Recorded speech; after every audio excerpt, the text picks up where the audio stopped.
Ang mahal ng gulay ngayon guys. Pero masarap pag mahal. Yan o, pinakbet. May longganisa na.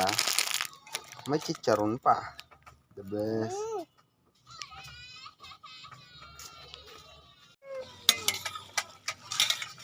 Taray.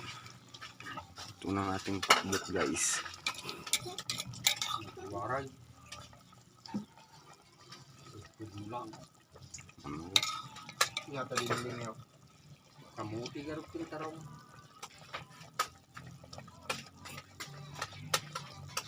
Wala na.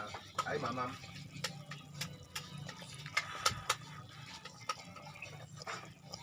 Yan, ito na ang pakbet guys. Kain po. Dabugong kan peres. Yan na po eh. Lunch time. Yan.